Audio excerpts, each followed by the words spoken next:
हामी मनाङबाट आज एकदम रमाइलो ठाउँमा जाँदैछौँ।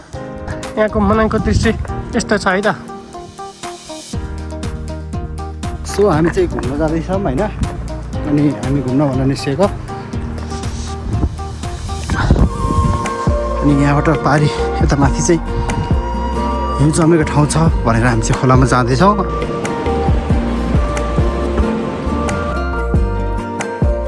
लमजुङ बेस क्याम्पतिर हिँड्यौँ।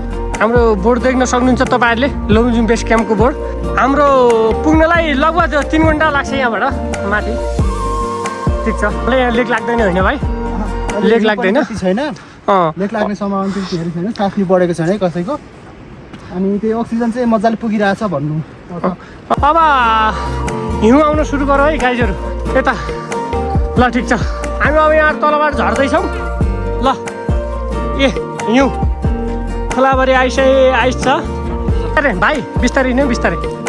ल एकदम हाम्रो भाइले पनि यता भलक बनाइरहेछ नि। हुन्छ हाम्रो काम नपाउने फिरन्तेहरू होइन, मनाङ जिल्लाका फिरन्तेहरू के चाहियो होइन भएन के भएन क्याम्रो हुने भाइ चाहिँ जानु फेरि, क्याम्रो हुने भाइ चाहिँ जानु फेरि।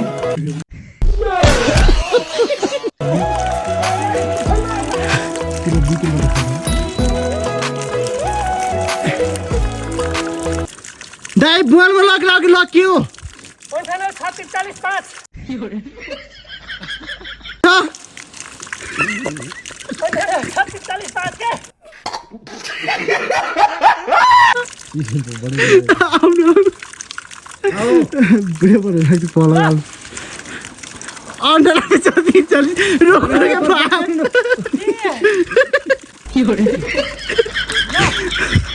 अन्ठानब्बे 46 5 कि 9 5 लाउनु खुरेन के टाइमिङ ला लकमा। कैसे कैसे लोग रहते हैं यार यहाँ पर।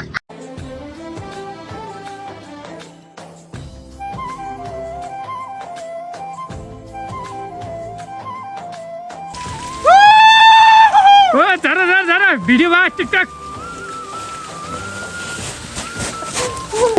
ब्रो इन्जोय या सबास। अब हाम्रो एकजना तल छ भाइ ट्र्याक। तपाईँले यहाँ घुमेको कस्तो लाग्यो? एकदम एकदम रमाइलो छ, रमाइलो छ। यहाँ आउने अनि तपाईँलाई मैले फर्स्टचोटि आएँ आज, अब अर्कोचोटि पनि आउँछु। जो ठाउँ चाहिँ राम्रो छ होइन, हेर्नु त यस्तो छ। अनि अङ्गद दाइले कस्तो लाग्यो यहाँ घुमेको, कस्तो लाग्यो अरे? एकदम रमाइलो। म त फेरि अनि तपाईँले हाम्रो घुमाउनु ल्याउनु भयो होइन? हो। अनि यहाँको यो ठाउँको नाम चाहिँ के रहेछ? यो ठाउँको नाम अब बेस क्याम्पको तलपट्टि होइन, यो ठ्याक्कै ठाउँको नाम चाहिँ के रहेछ? ठ्याक्कै ठाउँको नाम त यो खोला चिप्लेटी खेल्ने खोला। सुमन दाइ तपाईँले के भन्न चाहनुहुन्छ? एकदम दामी छ है ठाउँ चाहिँ, एकदम आउनै पर्ने ठाउँ हो यो चाहिँ। अब एकचोटि चाहिँ सबै आउनु होला। अनि किशोर दाइले के भन्न चाहनुहुन्छ? हिउँ खाएर अगाउनु भयो एकदम। अब कस्तो भोक लाग्यो हो? अर्ग्यानिक हिउँ, फेरि आफ्नै गाउँ ठाउँको मोलेर अर्ग्यानिक करिसबारीको अर्ग्यानिक। यसो गर्ने गाई, यसो गर्ने, सट्टा काट्ने, यसो गर्ने, यसरी आफ्नै बारीको करिसबारीको एकदम मिठो है, टेस्टी। सोमा चाहिँ के भन्न चाहन्छु भने होइन, मनाङ आइसकेपछि यो ठाउँ चाहिँ एकपटक घुम्ने अवश्य आउनुपर्छ सबैजना है। त्यही हो, एकदम रमाइलो छ। बाटो चाहिँ अप्ठ्यारो छ फेरि होइन। त्यही बाटोको कुरा गरौँ भने चाहिँ बाटो चाहिँ नर्क जस्तो छ, ठाउँ चाहिँ फेरि स्वर्ग जस्तो छ है। स्वर्गलाई नि फेल खाइदिन्छ यहाँको ठाउँले। बाटोको त फेरि कुरा नगरौँ, बाटोको अस्तव्यस्त भनेको त्यस्तै हो। त्यही हो भनिन्छ, एउटा भनाइ छ नि, केही पाउनलाई केही गुमाउनु पर्छ भनेर। त्यही हो, यहाँ चाहिँ राम्रो भ्यू हेर्नलाई अलिकति दुःख गर्नुपर्छ है। म अर्को कुरा के भन्न चाहन्छु भन्दाखेरि, कसैलाई शारीरिक समस्या छ भने चाहिँ त्यस्तो मान्छे अलि नआउनु होला। किन भन्दाखेरि यहाँ अलि अक्सिजन पुग्दैन है, हामीले पनि अलि धौधौ भइरहेछ, अक्सिजनको कमी एकदम। यहाँको अक्सिजन चाहिँ एकदम सर्टेजमा भन्छ कि सर्टेज छ।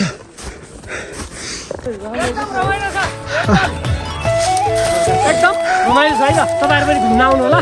अङ्गद दाइ तपाईँलाई मैले एउटा कुरो सोध्न चाहेँ होइन, यदि तपाईँ अम्बानीको छोरो भए के किन्नुहुन्थ्यो? के को छोरो? अम्बानीको के हो अम्बानी?